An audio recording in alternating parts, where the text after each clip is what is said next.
அன்பானவர்களே, சதிகாரர்களின் சூழ்ச்சிகளும் மனிதர்களின் வஞ்சனையும் நம்மை குழப்பத்தோடு எழுந்திருக்க செய்யலாம். இந்த காலை வேளையிலே கர்த்தர் இன்று உங்களோடு பேசுகிறார். கர்த்தருடைய வார்த்தை சொல்லுகிறது, அவர்கள் இரவும் பகலும் வழி நடக்கக்கூடும்படிக்கு கர்த்தர் பகலில் அவர்களை வழிநடத்த மேகஸ்தம்பத்திலும் இரவில் அவர்களுக்கு வெளிச்சங்காட்ட அக்னி சம்பத்திலும் அவர்களுக்கு முன் சென்றார் என்று யாத்திராமம் 13:21 கூறப்பட்டிருக்கிறது.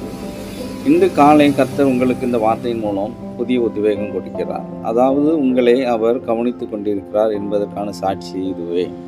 இஸ்ரவேல் ஜனங்கள் தெரியாத வழியில் அஞ்சத்தக்க வனாந்தரத்தில் நடந்தார்கள். ஆனால் கர்த்தர் அவர்களை தனியாக விட்டுவிடவில்லை.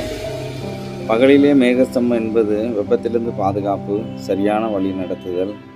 அதுபோலவே இரவில் அக்னிஸ்தம்பம் என்பது இரவிலே இருளிலே வெளிச்சம், பயத்திலே தைரியம். இதன் மூலம் கர்த்தர் சொல்வது என்ன? உங்களுடைய வாழ்க்கையில் இருள் இருந்தாலும் குழப்பம் இருந்தாலும் நான் உனக்கு முன் நடக்கிறேன். நீ நிற்க வேண்டியதில்லை, பயப்பட வேண்டியதில்லை என்று ஆண்டவர் சொல்கிறார்.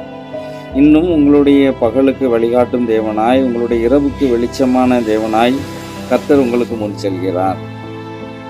இன்று இந்த வார்த்தையின் மூலம் உங்களுடைய குழப்பம் தெளிவாக மாறுகிறது, பாரம் தைரியமாக மாறுகிறது, பயம் விசுவாசமாக மாறுகிறது.